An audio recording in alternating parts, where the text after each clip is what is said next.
হাটের পার নূরে মদিনা নুরানি হাফিজিয়া মাদ্রাসার উদ্যোগে আয়োজিত আজকের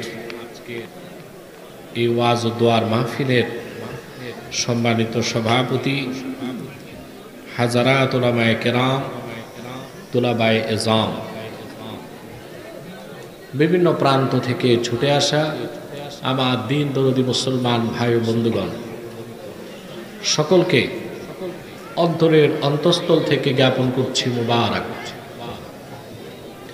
সবটুকুন শুকরিয়া আল্লাহ সুবহানাহু ওয়া তাআলার জন্যে, যিনি আজকের এই বরকতপূর্ণ মাহফিলে আমাদেরকে আসার বসার তৌফিক মেহরবানি করে দান করেছেন। সেজন্য আসুন আমরা সকলে একবার অবনত চিত্তে হৃদয়ের আবেগ অনুভূতি উজাড় করে সমবেত কণ্ঠে বলি আলহামদুলিল্লাহ।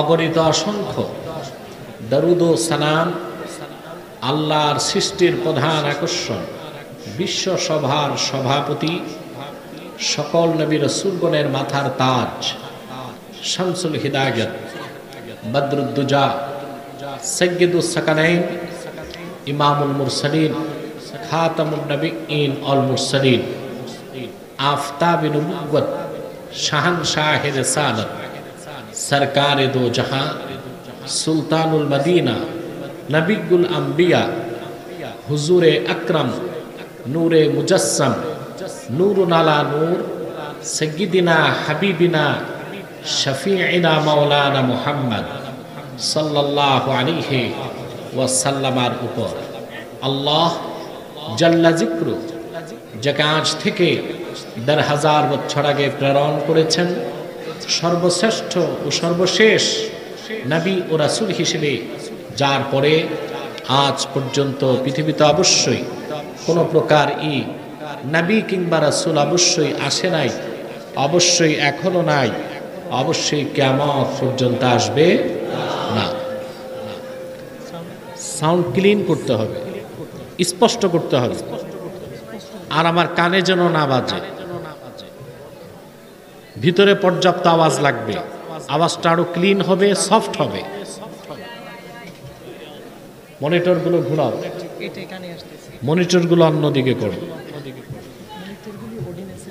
আপনার মাহফিল আরেকটু বড় মাঠে দেওয়া দরকার ছিল আপনাদের। আপনাদের তো বসতে কষ্ট হচ্ছে,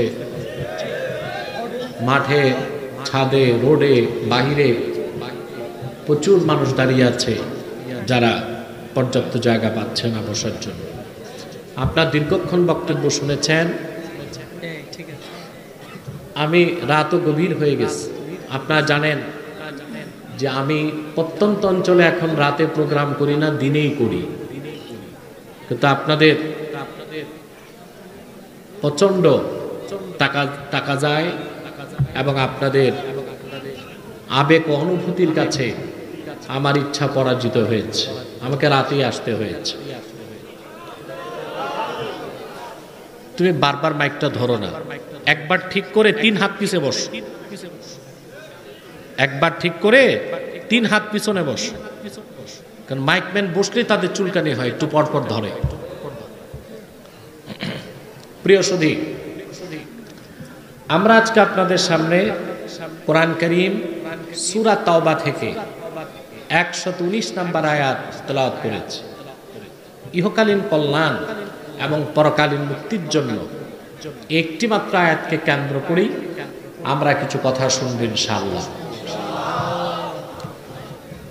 যদি প্রশ্ন করা হয় একজন সফল মানুষকে, তার জবাব হচ্ছে পৃথিবীতে আল্লাহ যাকে কল্যাণ দিয়েছেন, পরকালে মুক্তি দিয়েছেন, সেই হচ্ছে সফল। এই পৃথিবীতে যারা নিজস্ব মন মস্তিষ্ক প্রসূত আদর্শ দিয়েছে, তন্ত্রমন্ত্র মতবাদ দিয়েছে, তাতে হয়তোবা কিছুটা ইহকালীন কল্যাণ খুঁজে পাওয়া গেল, সে আদর্শের অনুসরণে পরকালে কোনো মুক্তি নাই। ইহকালীন কল্যাণ, পরকালীন মুক্তির জন্য একমাত্র গ্যারান্টি দিতে পারে আল কোরআন কারীম। ঠিক কিনা বলেন? প্রিয় সুধী, ভূমিকাতে প্রথম যে কথাটি বলবো, যে আল্লাহ তাআলা পৃথিবীর মানুষকে দুইটা ভাগে বিভক্ত করেছেন, দুইটি দল। একটি দল কোরআন কারীমের পক্ষে, আরেকটি দল আল্লাহর কোরআনের বিপক্ষে। মূলত তৃতীয় কোন দল আপনি খুঁজে পাবেন না। দল দুইটাই, একটি কোরআনের পক্ষে, আরেকটি কোরআনের। আল্লাহ তাআলা এদের সুন্দর দৃষ্টান্ত দিয়েছেন কোরআন শরীফে। আল্লাহ পাক বলেন, মাসালুল ফারিকাইনি কাল আ'মা ওয়াল আসাম্মি ওয়াল বাসীরি ওয়াস সামী'i। আল্লাহ পাক বলেন, দুটো দল। একটি দল যারা চক্ষুষ্মান, দেখে, কানে শোনে, যারা কোরআনের পক্ষে। আরেকটি দল যারা কোরআনের বিপক্ষে। আল্লাহ পাক বলেন তারা অন্ধ, চোখ থাকতো অন্ধ, কপালটা মন্দ। আর সত্যের বাণী তাদের কর্ণ কুহরে পৌঁছে না, কান থাকতেও তারা বধির। বধির বুঝেন তো? বয়রা, ভাইরা না, বয়রা। আল্লাহ তাআলা আমাদের ভাগ্য সুপ্রসন্ন করেছেন যে আমরা কোরআনের পক্ষের দলে বসতে পেরেছি। এতে আমরা খুশি না বেজার? বেশি না কম? আমরা খুশি, আল্লাহ তাআলা খুশি, মাখলুকাত খুশি, ফেরেশতারা খুশি। বেজার শুধু শয়তান। শয়তান বেজার, শয়তানের চেলাচামুন্ডারও বেজার। শয়তানের সব চেষ্টা ব্যর্থতায় পর্যবসিত হয়েছে। একটা বাকি আছে, কিছুক্ষণ পরই তো আজকের মুনাজাত। আপনার কয়েক হাজার লোক একসাথে মুনাজাত করবেন, এত বড় মুনাজাত আপনার কিসমতে তো আর নাও হতে পারে। শয়তানের এখন একটি চেষ্টা, এই মুনাজাত থেকে আপনাদের বঞ্চিত করতে পারে কিনা। আমরা নেক নিয়ত করে অভিশপ্ত শয়তানের নাপাক গালে একটি চপেটা ঘাত করতে চাই। আমরা নিয়ত করছি কিছুক্ষণ পরে আজকের মুনাজাত করে, গুনাহ মাফ করে, নিষ্পাপ বেহেশতি আল্লাহওয়ালা হয়ে বাড়ি যেতে চাই। কারা কারা হাত তুলে আল্লাহ তাআলাকে দেখা।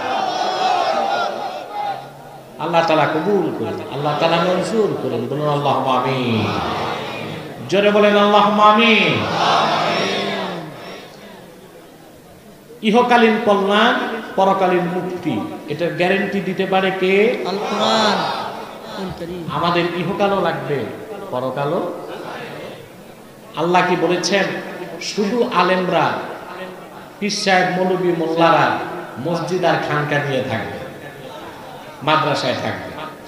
বাকি দুনিয়াদারি আর ময়দান ছেড়ে দিবে বেঈমান, কাফের, মুশরিক, চরিত্রহীন, লম্পট, দুর্নীতিবাজদের হাতে। এটাই কি আল্লাহ বলছেন? আমার সমাজে যারা তথাকথিত সুশীল সমাজ, বুদ্ধিজীবী নামের বুদ্ধি প্রতিবন্ধী, আমি নাম দিয়েছি তাদের বাংলাদেশে, তারা তো এটাই চায়। আলেম ওলামা, পীর মাশায়েখ থাকবে, মসজিদ মাদ্রাসা খানকা নিয়ে বাহিরের জগতে কি হয় তা তো আমরা দেখব না। আল্লাহ মুসলমানকে দায়িত্ব দিয়েছেন, গোটা বিশ্ব মানবতার কল্যাণ করবে মুসলমান। ঠিক না?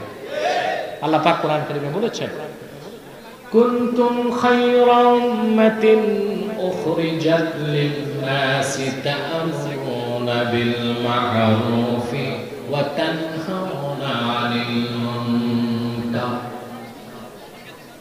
উম্মতে মুহাম্মাদী, তোমরাই সর্বশ্রেষ্ঠ জাতি। তোমাদেরকে বের করা হয়েছে লিন-নাস, গোটা বিশ্ব মানবতার জন্য।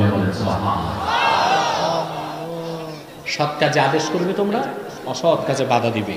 অথবা আমরা হচ্ছি শুধু মানব কল্যাণে না, বিশ্ব কল্যাণে। ঠিক কিনা?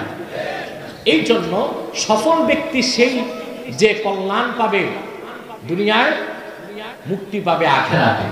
আর তা দিতে পারে একমাত্র কোরআন শরীফ। আর কারো পক্ষে দেওয়া সম্ভব, কোন তন্ত্র মন্ত্র মতবাদের পক্ষে দেওয়া সম্ভব না। আমাদের দুনিয়াও লাগবে, আখিরাতও লাগবে। ঠিক কিনা? কোরআন শরীফে খেয়াল করে দেখেন তো সবচেয়ে প্রিয় দোয়াটা আল্লাহ কি শিখাইছেন? রব্বানা আতিনা ফিদ দুনিয়া হাসানাতাও ওয়া ফিল আখিরাতি হাসানাতাও ওয়া কিনা আযাবান নার। পারেন এই দোয়া? পড়েন আমার সাথে, রব্বানা আতিনা ফিদ দুনিয়া হাসানাতাও ওয়া ফিল আখিরাতি হাসানাতাও ওয়া কিনা আযাবান নার। আল্লাহ তাআলা আমাদের শিখিয়েছেন, আমরা দোয়ায় বলি, হে আমাদের রব, তুমি আমাদেরকে দুনিয়ার হাসানা দাও। আগে দুনিয়া চাইতে বলেছেন, কি দাও? দুনিয়ায় হাসানা দাও, আখিরাতে হাসানা দাও, জাহান্নাম থেকে বাঁচাও। মুফাসসির তাফসীর লিখেন, এই পৃথিবীতে যে মুসলমানকে আল্লাহ তাআলা একজন সতী সাধ্বী নারী আর একটি প্রশস্ত বাড়ি দান করছেন, সে দুনিয়ার 16 আনা হাসানা পেয়ে গেছে। একটা সতী সাধ্বী নারী আর একটি প্রশস্ত বাড়ি, এই দুটো জিনিস আল্লাহ তাআলা যাকে দান করেছেন সে দুনিয়ার কল্যাণ পেয়ে গেছে। আর আখিরাতের হাসানা হচ্ছে বিনা আযাবে ফার্স্ট চান্সে জান্নাত। কিন্তু আল্লাহ দুটোই বলেছেন, শুধু আখিরাতের কথা বলেন নাই, দুনিয়া এবং। আনাস ইবনে মালিক রাদিয়াল্লাহু তাআলা তিনি রাসূল করিম সাল্লাল্লাহু আলাইহি ওয়াসাল্লামের প্রিয় সাহাবীগণের একজন। রাসূল করিম সাল্লাল্লাহু আলাইহি ওয়াসাল্লাম যখন মক্কা মুকাররমা থেকে হিজরত করে মদিনাতুল মুনাওয়ারাতে এসেছিলেন, তখন ওনার বয়স ছিল মাত্র 10 বছর। এই আওয়াজ বন্ধ করুন, সম্পূর্ণ আওয়াজ বন্ধ করুন। আপনার কথা বুঝতে পারছেন? আনাস বিন মালিকের বয়স কত ছিল? তিনি বলেছেন, আমি রাসূলুল্লাহর খেদমতে এসেছি 10 বছর বয়সে। খাদিমতুন নবী সাল্লাল্লাহু আলাইহি ওয়াসাল্লাম 10 সানাওয়াত, রাসূলুল্লাহর খাদিম ছিলাম 10 বছর। সুবহানাল্লাহ বলবেন না? আনাস বিন মালিক বলেন, 10 বছর বয়সের সময় আমার মা আমাকে রাসূলুল্লাহ নূরের কদমের সামনে রেখে দিলেন আর বললেন, ইয়া রাসূলুল্লাহ খুআইদিমুকা আনাস, আপনার সবচেয়ে ছোট খাদেম আনাস, খাদেমের তাসবির হচ্ছে খুআইদিম। আমি আমার সন্তানটাকে আপনার কদমে ওয়াকফ করে দিলাম, আমার আর দরকার নাই, শুধুমাত্র আমার সন্তান আপনার খেদমত করে যাবে। হযরত আনাসের মা বললেন, ইয়া রাসূলুল্লাহ, ইয়া হাবিবাল্লাহ, আমি মা, আমার মনটা চায় আমার চোখের সামনে আমার সন্তানটারে আপনি একটু দোয়া করে দেন। হাদিস সাক্ষী, আল্লাহর হাবিব আনাস বিন মালিকের মাথায় হাত রেখে দোয়া করলেন, আল্লাহুম্মা বারিক ফি মালিহি ওয়া আওলাদিহি ওয়া আতিল উমরাহ ওয়াগফির যামবা। আল্লাহ, তুমি আনাসের মালে বরকত দিয়ে দাও, তার সন্তানে বরকত দাও, তার জীবনের সব গুনাহ মাফ করে দাও, আর তার হায়াতকে লম্বা করে দাও। আল্লাহর হাবিব সাল্লাল্লাহু আলাইহি সাল্লাম দোয়া করলেন কয়টি? 4টি। দেখেন, আল্লাহ তুমি তার মালে বরকত দাও, তার আওলাদে বরকত দাও, তার হায়াত লম্বা করে দাও, তার জীবনের গুনাহ মাফ করে দাও। আপনি চিন্তা করে দেখেন, 4টা দোয়া, 3টাই তো দুনিয়ার জন্য, একটা আখিরাতের জন্য। তাহলে মুসলমানের দুনিয়া দরকার আছে না? না, হতে হবে কোরআন সুন্নাহর নীতিতে, ঠিক কিনা বলেন? তাহলে আমাদের ইহকালীন কল্যাণ এবং পরকালীন মুক্তি দুটোই আমরা চাই কিনা বলেন? সেই ইহকালীন কল্যাণ পরকালীন মুক্তির জন্য আল্লাহ পাক সূরা তাওবার 119 নম্বর আয়াতের মধ্যে একটি ফর্মুলা দিয়েছেন। আল্লাহ পাক বলেন, ইয়া আইয়ুহাল্লাযীনা আমানুত্তাকুল্লাহা ওয়া কুনু মা'আস সাদিকিন। দুটো কাজ দিয়েছেন। কয়টি কাজ? ঘুমাচ্ছেন? কে কে ঘুমান হাত উঠান।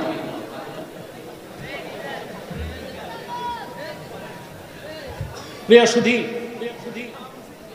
আল্লাহ কাজ দিয়েছেন কয়টি? হে মুমিনগণ, বিশ্বাসী গণ, তোমরা আল্লাহকে ভয় করো। প্রথম নির্দেশ, ওয়া কুনু মা'আস সাদিকিন, আর সত্যবাদীদের সঙ্গী হও। অর্থাৎ সত্যবাদীদের নেতা বানাও, আল্লাহকে ভয় করো। কয়টা হুকুম? ভয় করতে হবে কাকে? নেতা মানতে হবে সত্যবাদী। এই দুইটা কাজ করবেন, ইহকালে কল্যাণ পাবেন, পরকালে চোখ বন্ধ করে আল্লাহর জান্নাত পেয়ে যাবেন। আমি এই দুটো বিষয় খুব সংক্ষেপে ব্যাখ্যা করছি। তার প্রথমটি হচ্ছে আল্লাহর ভয়। যে আল্লাহর ভয়টা, এটা একজন মানুষের মুমিনের সর্বশ্রেষ্ঠ সম্পদ হচ্ছে তাকওয়া, আল্লাহর ভয়। এটা যখন তার অন্তরে জেগে উঠে, সে লোকটি সমস্ত অপরাধকে ছেড়ে দেয়, সে হয়ে যায় পরকালমুখী। আমরা ইহকালে থাকব, আমরাও দুনিয়াদারি করি, কাফের মুশরিকও দুনিয়াদারি করে। পার্থক্য কি? আমাদের দৈহিক যে এক্সিস্টেন্স, অস্তিত্বটা দুনিয়ায় থাকে, নজরটা আখিরাতে থাকে। আর কাফের মুশরিক, অবিশ্বাসী, সংশয়বাদী যারা, তারাও দুনিয়াদারি করে, কিন্তু তাদের দেহটাও দুনিয়ায়, নজরটাও দুনিয়ায়। তারা ইহজাগতিক। তারা কি? তাদের আরেক নাম হচ্ছে আপনার ম্যাটারালিস্ট, বস্তুবাদী, জড়বাদী, পরকাল অবিশ্বাসী। আর আমরা মুমিনগণ ইহকালে সবকিছু করি। বিত্ত, বৈভব, চাকরি বাকরি, সহায় সম্পদ, অর্থনীতি, সমাজনীতি, রাষ্ট্রনীতি, শিক্ষানীতি, সংস্কৃতি, প্রত্যেকটা সেক্টরে আমাদের পার্টিসিপেট আছে, কিন্তু আমাদের নজর হচ্ছে আখিরাতে। আমরা আখিরাতমুখী। আমরা কি? এই ইহকালীন কল্যাণ, পরকালীন মুক্তির জন্য সবচেয়ে বড় সম্পদ হচ্ছে মুমিনের তাকওয়া বা আল্লাহ তাআলার ভয়। বলে সুবহানাল্লাহ। আমার ভাইয়েরা, আল্লাহ রাব্বুল আলামিন আপন মুমিন বান্দাকে কোরআন কারীমে বিভিন্ন বিশেষণে বিশেষিত করেছেন। কোথাও মুমিনকে বলেছেন মুসলিমিন, কোথাও বলেছেন মুমিনিন, কোথাও বলেছেন সালেহিন, কোথাও বলেছেন কানিতিন, কোথাও বলেছেন মুহসিনিন, কোথাও বলেছেন মুখলিসিন। কিন্তু ৬৬৬৬ খানা আয়াতের মধ্যে আল্লাহ পাক কোরআন কারীমের প্রথমে মুমিনকে প্রথম যে বিশেষণে বিশেষিত করেছেন তা হলো হুদাল লিল মুত্তাকিন। মুমিনের প্রথম বিশেষণ আল্লাহ উল্লেখ করেছেন মুত্তাকি, অর্থাৎ মুমিনগণ সর্বাবস্থায় তাকওয়াকে হৃদয়ে ধারণ করে আর আল্লাহকে ভয় করে জীবন যাপন করে। ঠিক না? এটা হচ্ছে মুমিন, বিলিভার, বিশ্বাসী, আর আনবিলিভার, অবিশ্বাসীর মধ্যে মৌলিক পার্থক্য। সেও দুনিয়াতে চাকরি বাকরি ব্যবসা করবে, কিন্তু মুমিনের নজর হচ্ছে আখিরাতে, আর কাফেরের নজর দুনিয়া। কথা বলে না, দুনিয়া। আর মুমিনের নজর আখিরাত। তার প্রতিটি কাজকর্ম হয় পরকাল ভিত্তিক এবং পরকাল মুখী। বলেন সুবহানাল্লাহ। আপনি চাকরি করেন, ব্যবসা করেন, রাজনীতি করবেন, লেনদেন করবেন, ব্যবসা বাণিজ্য করবেন, কোনো সমস্যা নাই, শর্ত আছে। আল্লাহ রাব্বুল আলামিন কোরআন কারীমে বলেন, কেউ কথা বলবেন না। এই তুমি বাম পাশের ইয়াজুজ মাজুজ গুলো খেদাও, চল। স্টেজের পিছনে কত হচ্ছে বেলায়? স্টেজের পিছনে আল্লাহ পাক কয়টা শর্ত দিয়েছেন? কয়েকটা শর্ত দিয়েছেন। আল্লাহ রাব্বুল আলামিন বলেন, রিজালুন লা তুলহিহিম তিজারাতুন ওয়ালা বাইউন আন যিকরিল্লাহি ওয়া ইকামিস সালাতি ওয়া ইতাইজ যাকাতি ইয়াখাফুনা ইয়াওমান তাতাকাল্লাবু ফীহিল কুলুবু ওয়াল আবসার। আল্লাহ রাব্বুল আলামিন বলেন, আমার হাবিব মুহাম্মদ সাল্লাল্লাহু আলাইহি সাল্লামের উম্মতগণের মধ্যে এমন কিছু মানুষ আছে, চাকরি বাকরি ব্যবসা বাণিজ্য তাদেরকে এক মুহূর্তের জন্য আল্লাহর জিকির থেকে গাফিল করতে পারে না। বিশেষ করে তারা নামাজের সময় নামাজ আদায় করে, যাকাতের সময় যাকাত দিয়ে দেয়, আর দুনিয়াতে যাই করুক, তারা ব্যবসা বাণিজ্য, রাজনীতি, সমাজ রাষ্ট্র যেখানেই থাকুক, যে অবস্থায় থাকুক, সেই দিনটাকে সর্বক্ষণ তারা স্মরণ করে, যেই দিন আল্লাহর ভয়তে মানুষের অন্তর আর দৃষ্টি কাঁপতে থাকবে। সেদিনটার নাম কি? মেয়েলি কণ্ঠে না, পুরুষের কণ্ঠে জবাব চাই। সেদিনটার নাম কি? শর্ত পূরণ, আপনি দুনিয়াতে সম্পদ কামাই করতে পারবেন, সমস্যা নেই। যত সম্পদ কামাই করবেন, 1 কোটি টাকা কামাই করছেন, 2.5 লাখ টাকা দিয়ে দেন, হিসাব শেষ। হিসাব, আপনি মন্ত্রী, আপনি এমপি, আপনি প্রেসিডেন্ট, সংসদ চলছে, জোহরের সময় আযান হয়েছে, সংসদ মুলতবি দিয়ে নামাজের আয়োজন। এই রাজনীতি আপনাকে জাহান্নামে নিবে। নিবে? টাকা কত কামাই করছে? রাসূল করিম সাল্লাল্লাহু আলাইহি ওয়াসাল্লামের সাহাবীগণের মধ্যে অনেক ধনী ছিলেন সাদ ইবনে আবি ওয়াক্কাস রাদিয়াল্লাহু তাআলা। আসমাউর রিজাল এসেছে, ওনার যে বিল্ডিং ছিল কাসরুম মিনাল ইয়াকুত, সারাটা বিল্ডিং ইয়াকুত পাথর দিয়ে তৈরি ছিল। সুবহান। ইয়াকুত পাথর দেখছেন জীবনে? ইয়াকুত পাথর। হযরত সাদ বিন আবি ওয়াক্কাস রাদিয়াল্লাহু তাআলা গোটা বিল্ডিংটাই ছিল ইয়াকুত পাথরের। ১৫০০ বছর পরে তার মূল্য যদি নির্ধারণ করা হয়, কয়েক মিলিয়ন নয়, বিলিয়ন ডলার টাকার দাম হবে না। কিন্তু ওনারা শর্ত পূরণ করতেন, লেনদেন, ব্যবসা বাণিজ্য, উঠা বসা, চলা বলা, কথাবার্তা, ওনাদের রাজনীতি, সংস্কৃতি, অর্থ ব্যবস্থা, ব্যবসা সব হতো কোরআন মোতাবেক, সুন্নাহ মোতাবেক। নামাজের সময় নামাজ, যাকাতের সময় যাকাত, আর সমস্ত কর্মকাণ্ড হতো আখিরাতমুখী। কি হতো? আর আমাদেরটা হচ্ছে দুনিয়ামুখী। এই জন্য আমরা একটু টাকা কামাই করলে আঙ্গুল ফুলে কলা গাছ হইতেই নামাজ বাদ দেয়, তারপরে যাকাত বাদ দেয়, তারপর চুরি চামারি, সুদ ঘুষ, চাঁদাবাজি, দুর্নীতির মাধ্যমে গরিবের রক্ত চোখন করে খায়। তার মূল কারণ হচ্ছে আখিরাতের বিশ্বাস না, আখিরাতের বিশ্বাস নাই। তাহলে এই স্লোগান দিচ্ছে কি সাদে না গাছে? কোথায়? সাদে। আমি তো দেখতে পাচ্ছি না মানুষ কোথায় কোথায় বসেছে। আমি গত সপ্তাহে গেলাম কুমিল্লায়, ওখানে মাঠে জায়গা না পেয়ে কিছু মানুষ গাছে বসছে। প্রিয় সুধী, আপনারা দেখলাম ছাদে বসছেন, এটা তো মোটামুটি বসার একটা ভালোই জায়গা। তাহলে মুমিনের শ্রেষ্ঠ সম্পদ হচ্ছে তাকওয়া। এই তাকওয়াটাকে করে আখিরাতমুখী। আর তাকওয়া যখন থাকে না, আল্লাহর ভয় থাকে না, তখন ব্যক্তি হয় ইহজাগতিক। কি হয়? বস্তুবাদী, জড়বাদী, ভোগবাদী। ভোগবিলাস ভালো লাগে, ইসলাম আর ভালো লাগে না। ঠিক কিনা? কারণ তার ভোগবিলাস আর তার সমস্ত অন্যায় কাজে কোরআন থেকে বাধা দেয়। সেজন্যই তো নাস্তিকরা, সংশয়বাদীরা, পরকালে অবিশ্বাসীরা শুধুই চায় আল্লাহর কোরআনের মতাদর্শ কিভাবে ঠেকানো যায়। কিন্তু আমি বহু আগেই ঘোষণা দিয়েছি, তা সম্ভব হবে না। 14 কোটি মুসলমানের বাংলাদেশ, এদেশের মুসলমান আল্লাহর কোরআন নিয়ে বেঁচে আছে, কোরআন নিয়ে বেঁচে থাকতে চায়, আল্লাহর কোরআন বুকে ধারণ করে আল্লাহর সামনে দাঁড়াতে চায়।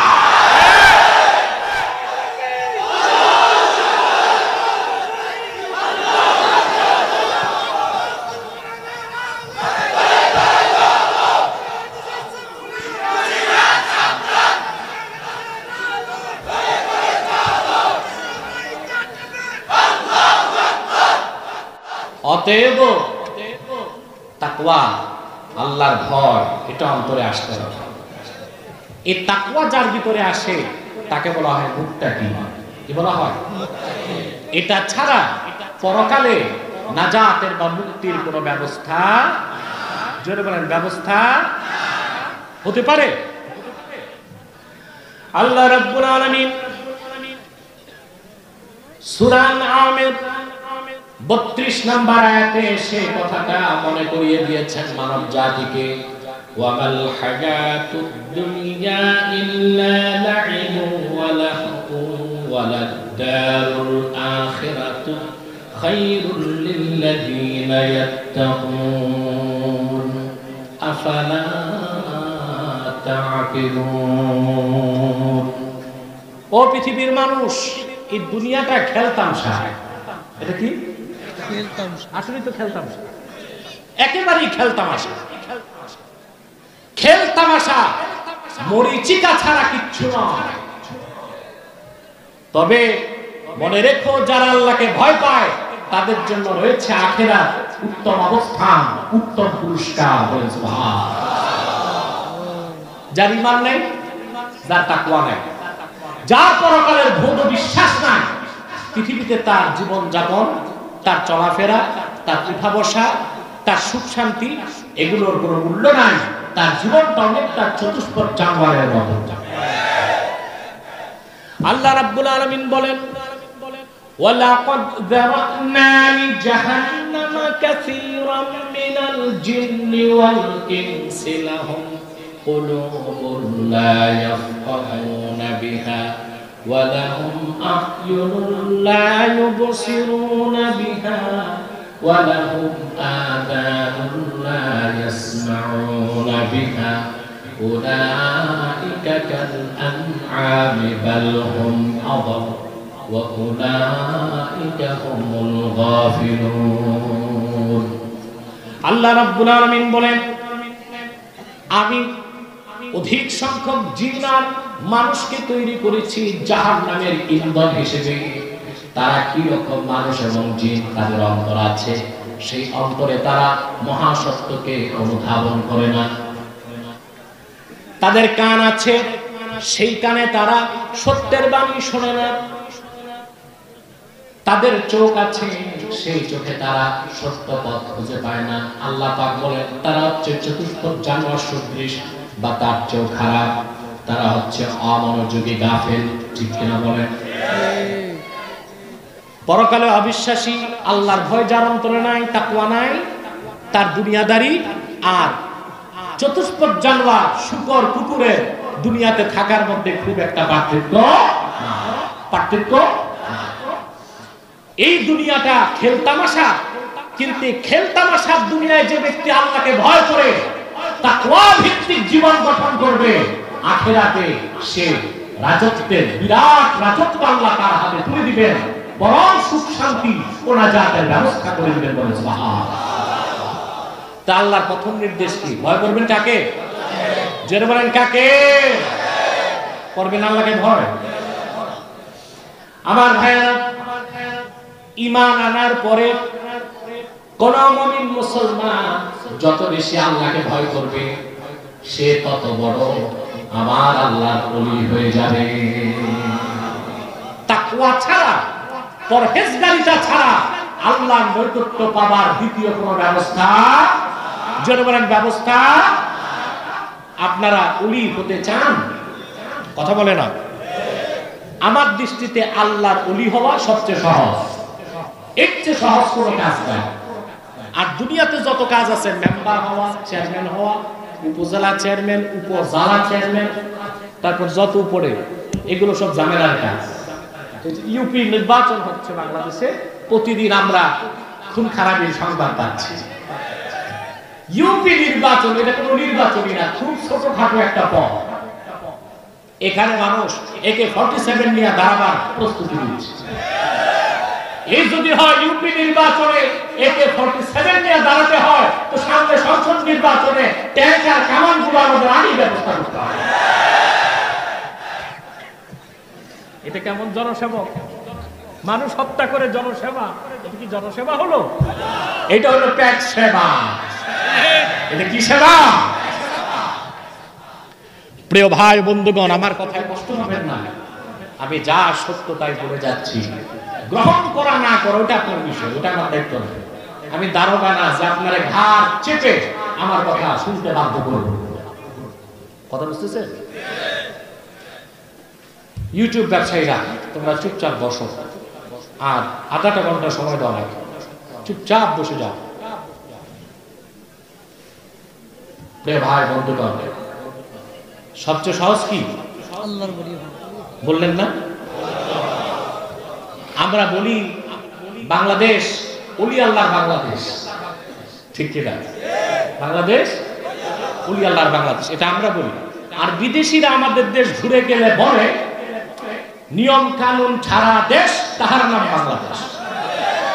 এদেশে মানুষ নিয়ম মানে না, গভর্নমেন্ট আইন করে, নিয়ম করে, আইনকে দেশের মানুষ লঙ্ঘন করে, ঠিক কিনা? প্রকাশ্যে সিগারেট পান করা নিষেধ, দণ্ডনীয় অপরাধ। আপনি দেখবেন ঢাকাতে এই আইন প্রয়োগকারী সংস্থা পুলিশই দুই হাতে ভ্যানসন দুইটা নিয়ে টানতেছে, ঠিক কিনা? কোথাও আমরা আইন কানুন, এই জন্য বিদেশিরা বলে নিয়ম কানুন ছাড়া দেশ, তাহার নাম বাংলাদেশ। এই মানসিকতা আমাদের পরিবর্তন করতে হবে, ঠিক কিনা? সত্যিকার উন্নয়নের জন্য এই মানসিকতার পরিবর্তন করে সুশৃঙ্খল জীবন যাপনের অভ্যাস আমাদের গড়ে তুলতে হবে। ওইটা করতে হলে আল্লাহর কোরআনের কাছে ফিরে আসতে হবে, ঠিক কিনা?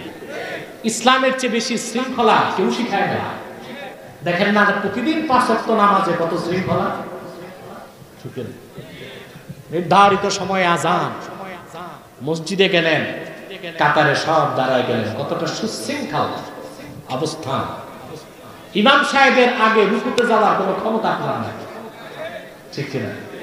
উনি সালাম ফিরাবার আগে বাইরে যে 2 কাপ চা খেয়ে আসবেন সুযোগ নাই। সুবহানাল্লাহ বলবেন না? তবে আমরা বাঙালিরা এত মূর্খ এবং অসভ্য হয়ে গেছি, আমরা মসজিদও বিশৃঙ্খলা করি। শুক্রবার জুমার দিন দেখা যায় প্রত্যেকে মাতব্বর হয়ে যায় মসজিদে। উনি 2টা কথা বলবেন, উনি 6টা কথা, উনি 8টা কথা। ইমাম সাহেব মনে করে কবি এখানে নিশ্চয়ই কথা না বলি। কথা বলতে গেলে ইমাম সাহেবের চাকরি থাকে কিনা তাতে যথেষ্ট সন্দেহ আছে, ঠিক কিনা? প্রিয় ভাই বন্ধুগণ, কথা বুঝতেছেন? তাহলে যে কথা বলছিলাম, আল্লাহর ওলি হওয়া সহজ, এটা ওলি আল্লাহর বাংলাদেশ, এটা সত্য। আমরা ওলিদেরকে যতটুকু ভালোবাসি, নিজেরা ওলি হবার চেষ্টা করি না। ওলি হতে বংশ লাগে, জোরে বল, বংশ লাগে। মুমিন হিসেবে আদমের সন্তান প্রতিটি মানুষ মানুষ হিসেবে সমান। আজকে কমিউনিস্টরা মানুষকে ধোঁকা দেয়, শ্রেণী বৈষম্যের অবসান চায়, বলে না ওরা? কেউ থাকিবে গাছতলা, কেউ থাকিবে 5 তলা, তা হবে না, তা হবে না, এটা স্লোগানই আছে, কিন্তু মজদুরের টাকা মেরে তারাই খাচ্ছে কমিউনিস্টরা, সাম্যবাদীরা। এই বিশ্ব মানবতার মুক্তির জন্য সাম্যের জয়গান মুসলমান ছাড়া কেউ গাইতে পারে না। সাম্যের কথা কোরআন বলেছে। তারপর মর্যাদাটা কোথায় দিল ইসলাম? আল্লাহ রাব্বুল আলামিন বলেন ইয়া আইয়ুহান নাসুত্তাকু, আল্লাহ রাব্বুল আলামিন বলেন ইয়া আইয়ুহান নাসু ইয়া আইয়ুহাল্লাযীনা আমানুত্তাকুল্লাহা ওয়া কুনু মা'আস সাদিকিন। আল্লাহকে ভয় করো, সত্যবাদীর অনুসারী হও, তাকওয়ার কারণে তোমার মর্যাদা বেড়ে যাবে বলে সুবহানাল্লাহ।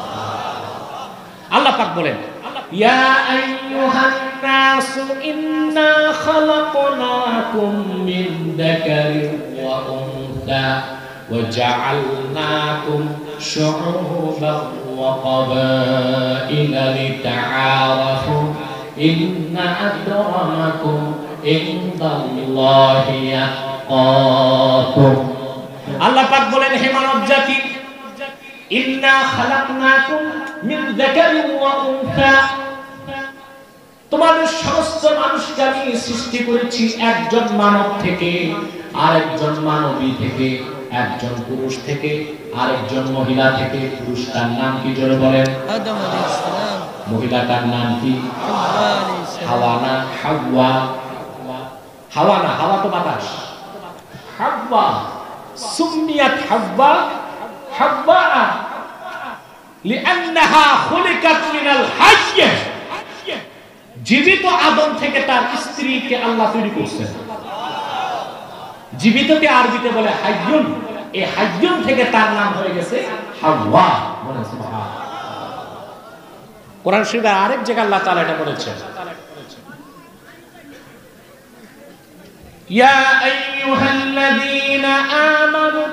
আল্লাহ তাআলা বলেন, ইয়া আইয়ুহান্নাসু তাকু রাব্বাকুমুল্লাযী খালাকাকুম মিন নাফসিন ওয়াহিদা ওয়া খালাকা মিনহা যাওজাহা ওয়া বাথা মিনহুমা রিজালান কাসীরান ওয়া নিসা। এখানে বিজ্ঞানের বিরাট একটি তথ্য আল্লাহ বিশ্ববাসীকে দিয়েছে। আপনারা সবসময় মনে রাখবেন, বিজ্ঞান থেকে কোরআন অনেক উপরে। বিজ্ঞান দিয়ে আমার বিজ্ঞান ভিত্তিক আলোচনাগুলো আব্বাসী টিভি লিমিটেডে দেখবেন। আপনারা তো জানেন আমার সাথে এই পর্যন্ত অনেক নাস্তিক বাস করেছে। প্রত্যেকটা ডিবেটে তারা শোচনীয় পরাজিত হয়েছে, কারণ আমি হচ্ছি কোরআনপন্থী, তারা হচ্ছে বিজ্ঞানপন্থী। আল্লাহর কোরআনের খাদেমের কাছে বিজ্ঞানের গোলামরা পরাজিত হবেই, এটাই তো সত্য কথা। আমি তাদের বিজ্ঞান দিয়েই তাদেরকে আটকেছি। আল্লাহ এই যে দেখেন আল্লাহ বিজ্ঞানের কত বড় তথ্যটা দিলেন। আপনারা জানেন আধুনিক বিজ্ঞান এখন ক্লোনিং এর কথা বলে। ক্লোনিং কি বলে? ক্লোনিং হচ্ছে আপনার মানুষ যে সৃষ্টি হয়, তৈরি হয়, এটার একটা নিয়ম হচ্ছে যৌন প্রজনন, আরেকটি হচ্ছে অযৌন প্রজনন। স্বামী স্ত্রী একত্রিত হলে বাচ্চা আসে, এটা যৌন প্রজনন। আর ক্লোনিং হচ্ছে একজন পুরুষের দেহকোষ, এর ভিতরে যে ক্রোমোজোম থাকে, বুঝলেন? ক্রোমোজোমের ভিতরে যে ডিএনএ থাকে, ডিএনএ ডিঅক্সি রাইবোনিউক্লিক অ্যাসিড, এই ডিএনএটা নিয়ে অন্য কোষের সাথে সংযুক্ত করে যখন সন্তান উৎপাদন করার চেষ্টা তারা করছে, ব্যর্থ হয়েছে, এটাকে বলে ক্লোনিং। কি বলে? ক্লোনিং। ওরা আজকে ক্লোনের কথা বলতেছে, সফল হয় নাই। আল্লাহ তো হাওয়াকে তৈরি করছেন ক্লোনিং এর মাধ্যমে। আদম থেকে হাওয়া, যৌন প্রজননে বা অযৌন প্রজনন, অযৌন। সুবহানাল্লাহ। আজকে বিজ্ঞান ক্লোনিং এর কথা বলে। ক্লোনিং এর কনসেপ্ট কোরআন শরীফে 1000 বছর আগে এসেছে। আল্লাহ বলেছেন আমি আদম থেকেই হাওয়াকে তৈরি করছি, আর সেটা ছিল অযৌন প্রজননের মাধ্যমে। আদমের দেহকোষ থেকে আল্লাহ হাওয়াকে তৈরি করছেন। এখন তারা চেষ্টা করছে সেই ক্লোনিং এর মাধ্যমে ডিএনএ ডিঅক্সি রাইবোনিউক্লিক অ্যাসিড এটা দিয়ে আরেকটা ওই আপনার পুরুষের, বুঝলেন, স্পার্ম এবং ওভাম, আপনার পুরুষের শুক্রাণু এবং মহিলার ডিম্বাণু। তো পুরুষের শুক্রাণু থেকে দেহকোষ, দেহকোষ থেকে ক্রোমোজোম, ক্রোমোজোম থেকে ডিএনএ নিয়ে আরেকটা মহিলা আপনার ওভাম ডিম্বাণু কোষ নিয়ে তারপর সেখানে নিষিদ্ধকরণের মাধ্যমে মানুষ তৈরি করা যায় কিনা। তোমরা এখন থিওরিতে আছো, আল্লাহ 1000 বছর আগে এটা বলে দিয়েছে, ঠিক কিনা? তাহলে সব মানুষকে আল্লাহ মুমিনকে মর্যাদা দিয়েছেন, সব মানুষকে আল্লাহ মুমিনকে মুমিন হিসেবে সমান মর্যাদা দিয়েছেন। এই মুমিনের মধ্যে মর্যাদা পাবে সেই আল্লাহকে যে ভয় করবে বেশি। বলুন সুবহানাল্লাহ। সেটা তাকওয়া। সেটা কি? জোরে বলেন, সেটা কি? তাকওয়া। আমার ভাইরা, ওলি হওয়ার জন্য বংশ লাগে না? লাগে। আল্লাহ পাক সূরা ইউনূসে বলেন, আলা ইন্না আউলিয়া আল্লাহি লা খাউফুন আলাইহিম ওয়া লা হুম ইয়াহজানুন। সাবধান জেনে রেখো, নিশ্চয় যারা আল্লাহর ওলি তাদের কোনো ভয় নাই, তাদের কোনো চিন্তা নাই। তারা কারা? আল্লাহ বলেন, আল্লাযীনা আমানু ওয়া কানু ইয়াত্তাকুন, যারা ঈমান এনেছে আর আল্লাহকে ভয় করেছে তারা প্রত্যেকেই আল্লাহর ওলি হয়ে গেছে। তা আল্লাহর ওলি হতে চান? জোরে বলতে হবে। ঈমান তো আছে, আছে। এখন লাগবে কি? ময়দান থেকে আওয়াজ চাই, কি লাগবে? তাকওয়া। ওই তাকওয়াটা কোথায় থাকে? আমরা কিন্তু তাকওয়া বুঝি না, মুত্তাকি চিনি না। আমরা মনে করি লম্বা দাড়ি, লম্বা টুপি, লম্বা জুব্বা, বড় পাগড়ি, উনি বড় দরবেশ, বড় মুত্তাকি নাকি? দাড়ি, টুপি, জুব্বা কুত্তা লাগবে, তবে এটা লেবাসুত তাকওয়া, এটা তাকওয়ার ইউনিফর্ম, তাকওয়ার পোশাক। মূল তাকওয়াটা কোথায় দেখান? আচ্ছা বলেন তো ভাই, আগে চাকরি না আগে ড্রেস?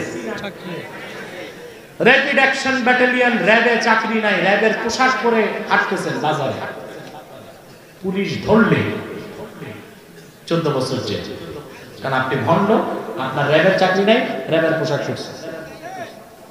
তো যে লোকটার ঈমান নাই, তাকওয়া নাই, আল্লাহর ভয় নাই, কিন্তু রবীন্দ্রনাথের মতো লম্বা দাঁড়িয়ে আছেন আমি পর্যন্ত, পাগড়ি লাগায়, জুব্বা লাগায়, ওই লোকটা কি ওলি কুতুব দরবেশ তো দূরে থাক, সে তো মুসলমানই হয়নি, সে ভণ্ড। সে কি? আমার বাংলাদেশে এরকম ভণ্ড আছে না? না আছে। পীর আলীর নামে বাংলাদেশে ভণ্ডামি হচ্ছে। আমি দেখেছি বাংলাদেশে পীর আলীর নামে সবচেয়ে বেশি ভণ্ডামি বাংলাদেশে হচ্ছে। পীর সাহেবের কাছে গেলে দেখবেন কিচ্ছু নাই, ঈমান নাই, তাকওয়া নাই, সুন্নতের কোনো চর্চা নাই। বুঝলেন? আগে পরে নাম আছে 53টা। আপনার উমদাতুল আরিফিন, জুবদাতুল কারিম, সাইয়্যিদুল মাসাকিন, হযরতুল হাজ, মাথায় বড় তাজ, ঠিক আছে। তারপর তার নাম, তারপর তার দরবার সাজিয়ে বসে আছে। শরীয়তের কোনো পাবন্দি নাই, নামাজ নাই, সুন্নতের চর্চা নাই, সেখানে আছে নাচানাচি, লাফালাফি, ঠিক কিনা? জিকিরের নামে ভণ্ডামি, জিকিরের নামে এসব পীর, তাতে সমস্যা নাই, সন্দেহ নাই। পীর ও দুই প্রকার, এক প্রকার রাহমানি পীর, আরেক প্রকার শয়তানি পীর। এটা কোন পীর? জোরে বলেন। এসব থেকে দূরে থাকবেন, পারবেন তো ইনশাআল্লাহ? কেন বললাম? গত 15 দিন আগে দেখলাম এইসব পীর সাহেবরা হিন্দু ব্রাহ্মণদের সাথে একটা প্রোগ্রাম করতেছে, একই সাথে ব্রাহ্মণদের সাথে প্রোগ্রাম করছে। হ্যাঁ, বাংলাদেশে যারা হিন্দু আছে, বৌদ্ধ আছে, খ্রিস্টান আছে, তাদের নিরাপত্তা দেবার দায়িত্ব আমাদের। তারা নিজেরাও যদি বিদেশি কোন ইন্টেলিজেন্স ব্রাঞ্চের কাছে মাথা বিক্রি করে বাংলাদেশকে অশান্ত করতে চায়, সেটাও দেশের মুসলমান ছাড় দিবে না। কুমিল্লার ঘটনার পরে প্রথম সংবাদ সম্মেলনে আমি গভর্নমেন্টকে সতর্ক করেছি, আল্লাহর কালামের সাথে যারা বেয়াদবি করেছে তাদের সর্বোচ্চ শাস্তি মৃত্যুদণ্ড চাই। পাশাপাশি ঘটনায় আমাদের প্রতিবেশী কোন শত্রুর হাত আছে কিনা তাও খতিয়ে দেখতে হবে। আমি যা বললাম তার প্রায় 1 মাস পর সরকার খুঁজে পেল ঘটনা তো তাই, ঠিক কিনা? আমরা গভর্নমেন্টের অকল্যাণ চাই না, কল্যাণ চাই। কোরআন হাদিস থেকে আমরা কথা বললে কখনো তাদের পক্ষে যায়, কখনো তাদের বিপক্ষেও যেতে পারে, ঠিক কিনা? সেটা ধৈর্যের সাথে শুনতে হবে, যেন তারা সংশোধন হতে পারে, কল্যাণের পথে এগিয়ে যেতে পারে, ঠিক কিনা? তাহলে তাকওয়া চান, আল্লাহর ভয় অন্তরে রাখবেন, সর্বাবস্থায় আল্লাহ তাআলাকে ভয় করবেন, পারবেন ইনশাআল্লাহ?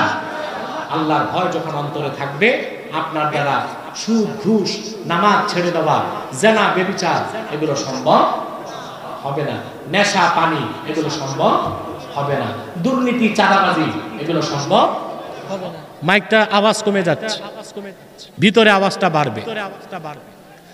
আর বাইরের কোনো মাইকের আওয়াজের প্রতিশব্দ আমার কানে আসে। প্রিয় ভাই বন্ধুগণ, তাকওয়া ভিত্তিক জীবন যাপনই আমাদের সুখ শান্তি দিতে পারে, কল্যাণ দিতে পারে, ঠিক কিনা? সে তাকওয়ার অনুসরণ করতে হবে ব্যক্তি জীবনে, অনুসরণ করতে হবে সমাজ জীবনে, অনুসরণ করতে হবে রাষ্ট্রীয় জীবনে, ঠিক কিনা? আপনি দেখুন, আমাদের দেশে এখন সবচেয়ে বড় সামাজিক ক্রাইসিস হচ্ছে নেশা। যুবকরা ধ্বংস হয়ে যাচ্ছে, ড্রাগ অ্যাডিক্টেড হচ্ছে কিনা? যে ঘরে একজন সন্তান নেশায় আক্রান্ত, ওই পরিবারটিকে ধ্বংস করতে দ্বিতীয় আর বোমার প্রয়োজন না, ওই ফ্যামিলিটা ডেস্ট্রয় হয়ে যাবে, ধ্বংস হয়ে যাবে, ঠিক কিনা? স্কুল কলেজের ছাত্ররা আজকে বেশি নেশায় আসক্ত হচ্ছে। আলহামদুলিল্লাহ, আমার জানা মতে মাদ্রাসার কোন ছাত্র নেশা করেছে আমি শুনি নাই, নেশাখোর মাদ্রাসার ছাত্র আমি শুনি নাই। যদি আপনাদের কাছে তথ্য থাকে, সেই বিরল তথ্য আমাকে জানাবেন। মাদ্রাসার ছাত্র নেশা, সন্ত্রাস, প্রশাসন হিমশিম খাচ্ছে, কিশোর গ্যাং কন্ট্রোল করতে পারে না। ঢাকাতে কিশোর গ্যাং বেড়ে গেছে, এদের বয়স হচ্ছে 12 থেকে 18। মাদ্রাসার 10টা ছাত্র কিশোর গ্যাংয়ে পাওয়া গেল না কেন? অথচ আমার দেশে এক বিচারপতি সাবেক, ওটা এক্সপায়ার ডেট গেছে, সে বলেছে মাদ্রাসা হচ্ছে সন্ত্রাসের আতুর ঘর। মাদ্রাসা সন্ত্রাসের আতুর ঘর নয়। তার পাল্টা জবাবে বলবো, তোমাদের বিশ্ববিদ্যালয় হচ্ছে সন্ত্রাসের ফ্যাক্টরি। টিএসসির মোড়ে গেলেই দেখা যায় কোন সতী সাধ্বী মেয়ে তার চরিত্র সম্ভ্রম নিয়ে পার হতে পারে না। সেখানে তোমাদের বিশ্ববিদ্যালয়ে পড়ুয়া ছাত্ররা ভিক্ষুকের থালা থেকে পয়সা কেড়ে নেয়। বিশ্ববিদ্যালয় সন্ত্রাসী প্রোডাকশন করে, মাদ্রাসা প্রোডাকশন করে না। মাদ্রাসা বাংলাদেশের শ্রেষ্ঠ সন্তানগুলোকে উপহার দিচ্ছে।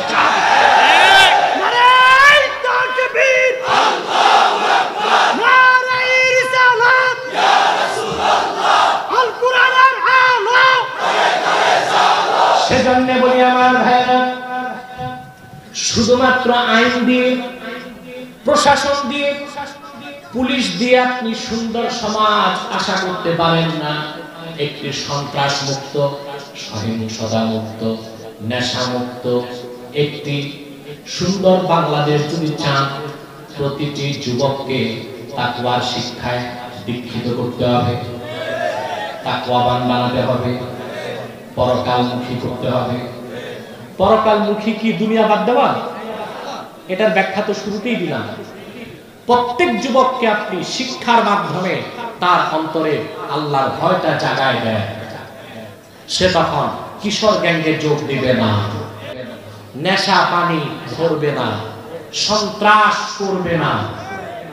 বিসিএস ক্যাডার, কমিশন হোক নন কমিশন হোক, চাকরি পাইয়া ফাইল ঠেকায়া ঘুষ খাবে না। কাকে ভয় করবে? জোরে বলেন কাকে? আল্লাহর ভয়কে মানুষকে চরিত্রবান বানায়, আলোকিত জীবন উপহার দেয়। আল্লাহর ভয়টাই মানুষকে পরকালমুখী করে, আল্লাহর ভয়টাই মানুষকে ইহকালীন কল্যাণ দেয়, পরকাল মুক্তি দিতে পারে। এটা বিশ্বাস আছে আপনাদের? আল্লাহর কোরআনে আল্লাহ বলেছে, এর চেয়ে মহাসত্য কোনো কথা।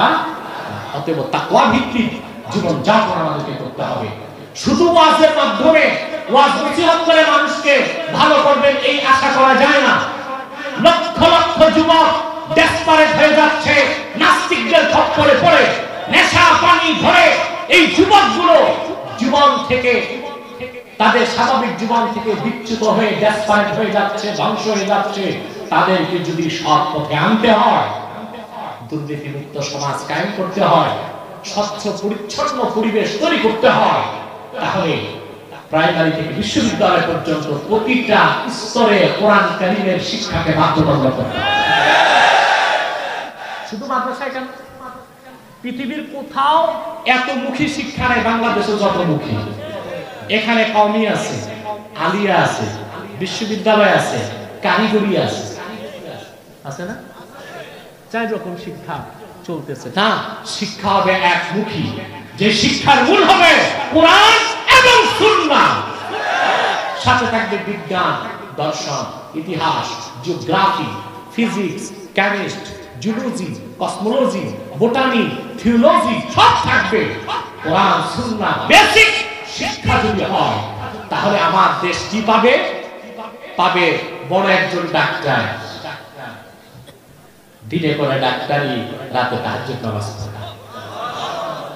এমন আমলা কামলা কর্মকর্তা পাবে যিনি ফাইলে কলমে ঘুষ খাওয়ার আগে আল্লাহর ভয়তে তার শরীরে কম্পন সৃষ্টি হয়ে যাবে। আমরা কি দিতে পারছি তার জাতিকে? জোরে বলেন, দিতে পেরেছি? কি দিতে পেরেছি? আমার একটা বক্তব্যকে ধার করে বাংলাদেশের এক সিনিয়র সাংবাদিক প্রধানমন্ত্রীকে প্রশ্ন করছে। আজ প্রশ্ন করেছিলাম এদেশের বুদ্ধিজীবীদেরকে, 1921 সালে ঢাকা বিশ্ববিদ্যালয় প্রতিষ্ঠিত হয়েছে, আর এখন 2021 সাল, 100 বছরে ঢাকা বিশ্ববিদ্যালয় বাংলাদেশকে আন্তর্জাতিক মানের একজন দার্শনিক, একজন প্রফেসর, একজন রাষ্ট্রবিজ্ঞানী, একজন সমাজবিজ্ঞানী উপহার দিতে পারে না। কেন পারে না? যারাই উচ্চ শিক্ষিত হচ্ছে তাদের ক্যামব্রিজ যেতে হবে, অক্সফোর্ড যেতে হবে, ঠিক কিনা? সাংবাদিক, নাম বলবো না, এই সাংবাদিক একবার আমার সাথে বিতর্কে এসেছিল, আলহামদুলিল্লাহ সে মেনে নিয়েছে। তিনি আবার প্রধানমন্ত্রীকে প্রশ্ন করেছেন, এই প্রশ্নটা আমারও, কেন দিতে পারলাম না? ভালো মানুষগুলো তৈরি হচ্ছে না কেন? আমাদের শিক্ষা ব্যবস্থা বহুমুখী, আমাদের শিক্ষা ব্যবস্থা হবে একমুখী। শিক্ষার মূল হবে কোরআন এবং সুন্নাহ, সাথে থাকবে বিজ্ঞান, অর্থনীতি, দর্শন, সমাজ, আপনার বোটানি, মহাকাশ বিজ্ঞান, জ্যোতির্বিজ্ঞান, চিকিৎসা বিজ্ঞান সব থাকবে। কোরআন হাদিস ছাড়াও যে বিজ্ঞান দর্শন আছে ওইটার জন্ম আমরা মুসলমান দিয়েছি। মেডিকেল সায়েন্সের জনক কে? আবুল কাসেম জাহরাউই রাহমাতুল্লাহ। 30 খণ্ডে চিকিৎসা বিজ্ঞানের উপর কিতাব লিখে গেছে আজ থেকে 900 বছর আগে। প্রফেসর হিট্রি তার ইতিহাস বইতে বলেছে মেডিকেল সায়েন্সের জনক হচ্ছে আবুল কাসেম জাহরাউই, কিন্তু ইংরেজরা তার নাম পরিবর্তন করেছে, আবাকিস নাম দিয়েছে, পরিবর্তন করেছে। আপনি যে প্লেন, হেলিকপ্টার, রকেট, স্পেস যান, এগুলোর জনক হচ্ছে আব্বাস বিন ফিরনাস, তার বাড়ি ছিল স্পেন। তিনিও 900 বছর আগে তার যন্ত্র আবিষ্কার করে স্পেনের সূর্য পর্বতের শৃঙ্গ থেকে গ্ল্যান্ডিং এর মাধ্যমে আকাশে ভেসেছেন। তার 600 বছর পর লিওনার্দো দা ভিঞ্চি প্লেনের নকশা করেছে। আজ থেকে 400 বছর আগে তুরস্কের তুর্কি বিজ্ঞানী ওসমানী খেলাফতের সময় নিজস্ব রকেটে 3 কিলোমিটার পর্যন্ত আকাশে উঠেছে, তারপর প্যারাশুটে নেমে এসেছে। ফসফরাস প্রণালী তারা পার হয়েছে গ্ল্যান্ডিং এর মাধ্যমে। এই সব কিছু যত বিজ্ঞানের শাখা প্রশাখা সব তা ইস্টার আমরাই করেছি। আমরা বাবা, তোমরা সন্তান। পশ্চিমারা যা কিছু শিখছো কোরআনপন্থীদের কাছ থেকে শিখেছো। তোমরা বিজ্ঞান ও সভ্যতা মুসলমান যা দিয়েছে কিয়ামত পর্যন্ত পশ্চিমারা আমাদের পা চুম্বন করলেও ঋণ শোধ করতে পারবে না। অতএব আমাদের শিক্ষা ব্যবস্থার প্রতিটা স্তরে আল্লাহর কোরআনের শিক্ষাকে বাধ্যতামূলক করলেই আমাদের মধ্যে আর দ্বন্দ্ব থাকবে না। যিনি আমরা তিনি ইমাম সাহেব দিতে পারবে, জোরে বলে ইমাম সাহেব হতে পারবে। মন্ত্রী যিনি ক্যাবিনেটে সভাপতিত্ব করবে তিনি বড় মসজিদে খুতবা দিবে। কি দিবে? খুতবা দিবে। এখন যারা নেতা হয়, আমলা হয়, কামলা হয়, ওনারা তো নিজেও জানে না যোহর নামাজ কয়টা, ওযুর ফরজ কয়টা, গোসল কেন ফরজ হয় খবরই নেই। ব্যতিক্রম কিছু আছে, তাজুল ইসলাম সাহেব একটু জ্ঞান বুদ্ধি রাখে, ইসলাম সম্পর্কে নলেজ আছে। আমি আগে আমার বাবার কাছে উনি আসতেন দোয়ার জন্য অমরগঞ্জে, দেখতাম ইসলামে অনেক নলেজ আছে, কিন্তু সংখ্যায় খুব কম বাংলাদেশে, ঠিক কিনা? সংখ্যায় কম না? জুমার নামাজ ইমামতি করতেন কিনা, পারতেন কিনা? হসপিটালগুলোতে ডাক্তাররা নামাজ পড়বে, পড়াতে পারে না, ইমাম সাহেব একজন নিযুক্ত করতে হয়। কিন্তু যদি কোরআন সুন্নাহ বেসিক শিক্ষায় শিক্ষিত হতো, তিনি ডাক্তারি করতেন, আযান দিলে নামাজও পড়াতেন, ঠিক কিনা? অতএব তাকওয়া গ্রহণ করতে হবে। ব্যক্তি জীবন, সমাজ জীবন, রাষ্ট্র জীবনে সব সমস্যা সমাধান হয়ে যাবে, এটা আল্লাহর কোরআন গ্যারান্টি দিয়েছে। আমরা কি তা পারবো? চেষ্টা তো করব। সফলতা কে দিবেন? আস-সা'য়ু মিন্না ওয়াল ইতমামু মিনাল্লাহ। চেষ্টা আমাদের, প্রচেষ্টা, সফলতা কে দিবেন? আল্লাহ। ইহকালীন কল্যাণ, পরকালীন মুক্তির জন্য আল্লাহ কয়টা ফর্মুলা দিয়েছেন, কয়টা নির্দেশ? একটা শেষ, দ্বিতীয়টা ওয়াকুনু মা'আস সাদিকিন, সত্যবাদীদের সঙ্গী হও। সুবহানাল্লাহ বলুন। অর্থাৎ নেতা বানাতে হবে কাকে? সত্যবাদীকে। জোরে বলেন, সত্যবাদী। ওয়াকুনু মা'আস সাদিকিন, সত্যবাদীদের সঙ্গী হও। এই সত্যবাদী কোন সত্যবাদী? প্রশ্ন আসে না? দেখেন আমাদের একটা বিভ্রান্তি, যেমন আমাদের দেশের লোকজন ভালো ভালো মুসলমান বলে, লোকটা হিন্দু হলে কি হবে, ভদ্রলোক খুব সত্য কথা বলে কিনা? আরে বাবা, লোকটা মহাসত্য কি গ্রহণ করে নাই, এই দুই ঠোঁটের সত্য কথা কি হবে? আমরা তো সত্যবাদী চিনি না, চিনি? আমার দেশের লোক ইউরোপ আমেরিকায় চাকরি করে আসে, দেশে আসতে শুধু গবগায়, ইউরোপে কি দেখেছে, আমেরিকায় কি দেখেছে, মানুষগুলো কত ভালো, তারা চরিত্রবান, তারা সভ্য, তারা ভদ্র। আর আমার দৃষ্টিতে তারা হচ্ছে বিশ্ব মানবতার সাথে প্রহসন করে পশ্চিমা। তারা নিজ দেশে মানুষের সাথে ভালো ব্যবহার করে, কিন্তু তারা বিগত 100 বছরে প্রথম বিশ্বযুদ্ধের পর থেকে আজ পর্যন্ত পশ্চিমা দুনিয়া যেভাবে মুসলমানদের সম্পদ লুণ্ঠন করেছে, আফগানে, লিবিয়াতে, বাগদাদে, সিরিয়াতে, এই দুনিয়ার সবচেয়ে বড় সন্ত্রাসী অসভ্য জাতি হচ্ছে পশ্চিমা দুনিয়ার মানুষ। আমার দেশে আমেরিকা কানাডা থেকে ঘুরে এসে খালি গবগায়, ওদের মতো মানুষ হয় না। ওরা খুব ভালো মানুষ, খুব ভালো মানুষ। ওদের চেয়ে মানবতার সাথে প্রহসনকারী, বিশ্ব মানবতা পিঠে ছুরি মেরেছে যারা, তারা পশ্চিমা দুনিয়া। আমরা তাদের আদর্শ অনুসরণ করতে চাই না। আমার দেশে কিছু নেতা, কিছু বুদ্ধিজীবী আছে যারা বাংলাদেশে পশ্চিমাদের গোলামি করে, যারা আমাদেরকে হুমকি দেয় বাংলাদেশে রাষ্ট্র ধর্ম ইসলাম থাকবে না। আমিও পাল্টা হুমকিতে বলেছি বাংলাদেশে তোমার জায়গা হবে না। লক্ষ লক্ষ মুসলমানের রক্তের বিনিময়ে দেশ স্বাধীন হয়েছে। যতদিন দেশের আকাশে সূর্য চন্দ্র উদয় হবে, পদ্মা মেঘনার পানির প্রবাহ চলবে, ততদিন ইসলাম রাষ্ট্র ধর্ম ছিল আছে থাকবে।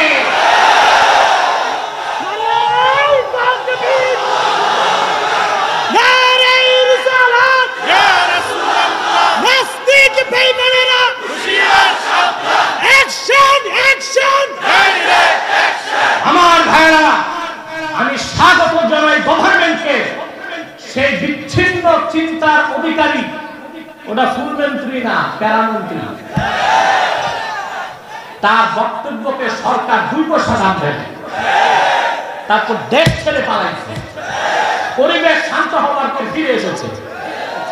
আমার সেই বক্তব্যকে সারা ভারতে ইন্ডিয়া টিভি প্রচার করবে, স্যাটেলাইট চ্যানেল ইন্ডিয়া টিভি প্রচার করলো কি, যে আমার নির্দেশে এই দেশে হিন্দুদেরকে মারা হচ্ছে। বক্তব্য একটা, আর নিচে হিন্দিতে অন্য, মানে তাদের মন মতো ডেস্ক নিউজ তৈরি করে বলল, আর একজন সাংবাদিক ভোকাল দিল। সেই বক্তব্য আনন্দবাজার পত্রিকায় তারা ছাপলো ছবি সহ। নিউ ইয়র্কের গার্ডিয়ান পত্রিকা আমার ছবি সহ সেটা দিল, যে আমি হচ্ছে বাংলাদেশে সকল সন্ত্রাস এবং মৌলবাদীদের নেতা। প্রিয় সুধী, তাই বলে কি আমরা ভয় পাবো? সত্য তো বলতেই হবে। কাউকে না কাউকে তো সত্যের স্লোগান দিতেই হবে। ভয় পাবার কিছু নাই। সত্যিকার নবীকে আল্লাহ তাআলাই হেফাজত করবেন। আর আমাদের বক্তব্যের উদ্দেশ্য এই নয় যে কোনো দলকে বিপদে ফেলে দেওয়া, কোনো দলের সুবিধা করে দেওয়া, এটা আমাদের কাজ নয়। আমাদের ব্যক্তিগতভাবে আমার দর্শন হচ্ছে কোরআন সুন্নাহ থেকে কথা বলবো সকলের কল্যাণ। হতে পারে কখনো তা কারো বিপক্ষে যাবে, হতে পারে কখনো তা কারো পক্ষে যেতে পারে। কথা বুঝতে পেরেছেন? যে ব্যক্তির নীতি হবে কোরআন সুন্নাহর মোতাবেক, তার পক্ষে আমার বক্তব্য চলে যাবে। আর যার বক্তব্য হবে কোরআন সুন্নাহর বিপক্ষে, আমার বক্তব্য তার বিপক্ষে চলে যাবে। এটা আমার দর্শন, এটা আমার মানহাজ। এটার উপর আমি আলহামদুলিল্লাহ চলছি। আমার মিশন ও ভীষণকে এগিয়ে নেবার জন্য এই নীতিতেই আমি অগ্রসর হচ্ছি আলহামদুলিল্লাহ। তাহলে সত্যবাদীকে সত্যবাদীর সঙ্গী হতে হবে। ওয়াকুনু মা'আস সাদিকিন, সত্যবাদীদের সঙ্গী হও, এই নির্দেশ কার? এখন প্রশ্ন আল্লাহর কাছে আমরা প্রশ্ন করি, আল্লাহ সত্যবাদী কার? ঠিক কিনা? কারণ আমাদের দেশে দেখবেন প্রত্যেকেই বলতেছে আমি হক, প্রত্যেক পৃষ্ঠা বলবে আমি আর হক বাতিল। যেমন লামাযহাবীরা বলতেছে একমাত্র হকের উপর আহলে হাদিস আছে, আর বাকিরা সব কি বেদাতের উপর আছে। আহলে হাদিসরা নিজেই জানে না তারাই সবচেয়ে বড় বেদাতের ঠিকাদারি নিয়েছে। কুল্লু হিজবিন বিমা লাদাইহিম ফারিহুন, প্রত্যেকই তার কাছে যেটা আছে ওটা নিয়ে আনন্দ করতেছে। আমি হকের উপর আছি। কিসের উপর আছি? হকের উপর আছি। মাওলানা সিদ্দিক সাহেবকে বসার একটা চেয়ার দিতে পারো নাই তোমরা? আর অল্প সময়, কষ্ট হচ্ছে। আমি বিষয়টা শেষ করছি। এখন প্রত্যেকেই তো বলতেছে আমি হক, আমি কি? দেখবেন যে পিসাব আসবে তার খলিফা মাইক নিয়া 6 ঘন্টা ওয়াজের একটাই বিষয়, হক দরবার। কি দরবার? এই কথা নাই তো। প্রত্যেক স্টেজে দেখবেন পীর সাহেব আসার আগে যত খলিফা আসে বক্তা, সবার বক্তব্য একটা, ঘুরে ফিরে হক আছে আমার পীর, হক আছে আমার দরবার। তারপরে কালেকশনটা 8-10 বার হয়। কালেকশনে কালেকশন চলতে থাকে। কে সত্যবাদী, কে হক, কাদের অনুসরণ করবেন আল্লাহ বলে দিয়েছেন সূরা হুজুরাত। সত্যবাদী কারা? আল্লাহ রাব্বুল আলামিন বলেন ইন্নামাল মুমিনুনা আল্লাযীনা আমানু বিল্লাহি ওয়া রাসূলিহি থুম্মা লাম ইয়ারতাবু ওয়া জাহাদু বিআমওয়ালিহিম ওয়া আনফুসিহিম ফি সাবিলিল্লাহি উলাইকা হুমুস সাদিকুন। সূরা তাওবা 119 নম্বর আয়াতে আল্লাহ তাআলা বলেছেন সত্যবাদীদের সঙ্গী হও। সত্যবাদী কারা সে ব্যাখ্যা আল্লাহ সূরা হুজুরাতে দিলেন। নিশ্চয় পরিপূর্ণ মুমিন তারা যারা ঈমান এনেছে আল্লাহর উপর, ঈমান এনেছে মুহাম্মদ সাল্লাল্লাহু আলাইহি ওয়াসাল্লামের উপর। সুম্মা লাম ইয়ারতাবু, অতঃপর ঈমানের কোন বিষয়ে সন্দেহ রাখল না, ঈমানটা পরিপূর্ণ হয়ে গেল। ওয়া জাহাদু বিআমওয়ালিহিম ওয়া আনফুসিহিম ফি সাবিলিল্লাহি উলাইকা হুমুস সাদিকুন। তারপর জানমাল নিয়ে আল্লাহর দ্বীন কায়েমের জন্য আল্লাহর পথে জিহাদ করে তারাই সত্যবাদী, তারাই সাদিকুন, তাদের অনুসারী হয়ে যায়। সত্যবাদী কারা পেয়েছেন? প্রথম লাগবে ঈমান। প্রথম কি? 2 নাম্বার ঈমান হতে হবে সন্দেহ মুক্ত, পরিপূর্ণ ঈমান। 3 নাম্বার ওই ব্যক্তি তার জানমালকে উৎসর্গ করবে আল্লাহর দ্বীন কায়েমের জন্য, প্রতিষ্ঠার জন্য। এই 3 শর্ত যার মধ্যে আছে আল্লাহ বলেছেন সে সাদিকুন, সে সত্যবাদী। আল্লাহ বলেছেন ওয়াকুনু মা সাদিকিন, সত্যবাদীদের সঙ্গী হয়ে যাও। আমার ভাইয়েরা, বাংলাদেশে আলেম সমাজ এখন নিরাশ হয়ে গেছে। কত আর মার খাবো, কত আর নির্যাতন হবে। আত্মসমালোচনা করুন। কেন মার খান, কেন নির্যাতন হয়, কেন নিপীড়ন হয়? আপনার ভুল ভ্রান্তিগুলো সংশোধন করার জন্য আল্লাহর কোরআনকে খুলে ধরুন। আল্লাহর পক্ষ থেকে বিজয় আসার জন্য যে ধরনের ঈমান দরকার, যে শর্ত পূরণ করা দরকার, তা তো আমরা করতে পারি না। সেই শর্ত কি? আল্লাহ রাব্বুল আলামিন বলেছেন, আল্লাহ পাক বলেন, ওয়া মান ইয়াতাওয়াল্লাল্লাহা ওয়া রাসূলাহু ওয়াল্লাযীনা আমানু ফা ইন্না হিজবাল্লাহি হুমুল গালিবুন। যারা আল্লাহকে মালিক হিসেবে মানবে, কাকে? জোরে বলেন কাকে? আর নূর নবী মুহাম্মদ সাল্লাল্লাহু আলাইহি সাল্লামের উম্মত হবে, খাঁটি উম্মত হবে। তিন, মুমিনকে নেতা মানবে, নেতৃত্ব দিবে মুমিনরা। আল্লাহ বলেন, ফা ইন্না হিজবাল্লাহি হুমুল গালিবুন। তারাই আল্লাহর দল, আর আল্লাহর দল বিজয়ী হবেই হবে। তাদের বিজয়কে ঠেকাবার ক্ষমতা পৃথিবীর কোন শক্তির নাই। বিংশ শতাব্দীতে তার প্রমাণ মধ্য এশিয়াতে আমরা দেখতে পেয়েছি। সারা দুনিয়ার পরাশক্তি আল্লাহর দলের সৈনিকদের পরাজিত করতে পারে না। মধ্য এশিয়ার মাটিতে আল্লাহর কালেমার ঝান্ডাকে তারা রাষ্ট্রীয়ভাবে উত্তীর্ণ করতে পেরেছে। ঠিক কি বলে? আমরা পারি না। আমাদের মধ্যে সমস্যা আছে। ইমানটা ঠিক করি না, নেতা ঠিক করি না, জীবনের সকল নীতি কোরআন সুন্নাহকে নিয়ে যাই। আমরা অনেকে অভিভাবক বানিয়েছি পশ্চিমাদের, ঠিক কিনা? পশ্চিমারা আমাদেরকে ট্রাম্প কার্ড বানিয়েছে, মন মতো খেলে আমাদেরকে নিয়ে, ঠিক কিনা বলেন? এই সুযোগ আর পশ্চিমাদের দেওয়া যাবে।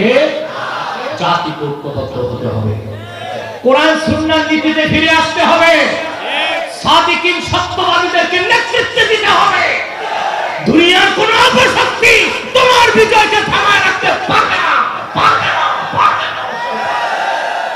পারবেন ইনশাআল্লাহ? এবার একটা উদাহরণ দিয়ে শেষ করি। একটা বাস চট্টগ্রাম যাবে কুমিল্লা থেকে, খুব দামি বাস। বাস কি দামি বাস? এটা কিছু এখন কমফোর্টেবল বাস চলে আপনাদের ঢাকা চিটাগাং রোডে, চলে না? তারা দাবি করে বিমানের আরাম পাওয়া যায়, ডায়লগ দেয় তারা, সড়ক পথে বিমানের ছোঁয়া।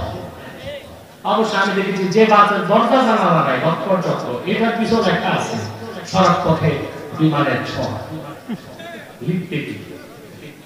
ঠিক 40 জন যাত্রী, সামনে 10 জন দেশের সেরা বিশ্বাস, তারপর 10 জন শেখুল হাদিস, তারপর 10 জন মুহাদ্দিস, তারপর 10 জন সেরা বক্তা। বাসে যত 40 জন যাত্রী সব আউলিয়া কেরাম। ড্রাইভার যিনি বসছেন উনি ড্রাগ অ্যাডিক্টেড, নেশাখোর। বাস নিরাপদে কুমিল্লা থেকে চট্টগ্রাম যাবে না, আরেক ট্রাকের সাথে সংঘর্ষ হবে? কথা বলে হবে? যাত্রী সব আউলিয়া কেরাম, ড্রাইভার নেশাখোর। এটা চট্টগ্রাম যাওয়ার আগে আরেকটা ট্রাকের সাথে সংঘর্ষ হবে এবং 40 জন যাত্রী প্রত্যেকেই কেউ নিহত হবে, কেউ আহত হবে। বাংলাদেশে 3.5 লক্ষ মসজিদ আছে, হাজার হাজার মাদ্রাসা, লক্ষ লক্ষ আলেম ওলামা, সব ঠিক আছে, কিন্তু ড্রাইভিং এ যারা, তারা কোরআন হাদিস বিশ্বাস করে না, ওরা পশ্চিমাদের গোলামি করে। এটি আমাদের ব্যর্থতার মূল। আল্লাহ পাক যেন আমাদেরকে কোরআন সুন্নাহ করে ফিরে আসার তৌফিক দেন। যেন বলেন আল্লাহুম্মা আমিন। আরেকটা কথা বলে দিই, সামাজিক ভাবে আপনারা আল্লাহ তাআলার এই নির্দেশটা মানবেন, কারণ কোরআনের নির্দেশ পালন করতে হয় 3 ক্ষেত্রে: ব্যক্তি জীবন, সমাজ জীবন, রাষ্ট্র জীবন। আমি সমাজ ও রাষ্ট্রীয় জীবনের যে কথা বললাম, ব্যক্তি জীবনের কথা বলছি, সমাজ জীবনের কথাটা বলে দিই।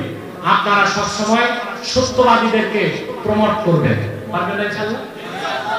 ইউপি নির্বাচন হচ্ছে, এমপি ইলেকশন হচ্ছে, উপজেলা নির্বাচন হচ্ছে, দেখবেন মন্দের ভালোকে, যে নামাজ পড়ে তাকে ভোট দেওয়ার চেষ্টা করবে, যে নামাজ পড়ে না তাকে বাদ দেওয়ার চেষ্টা করবে।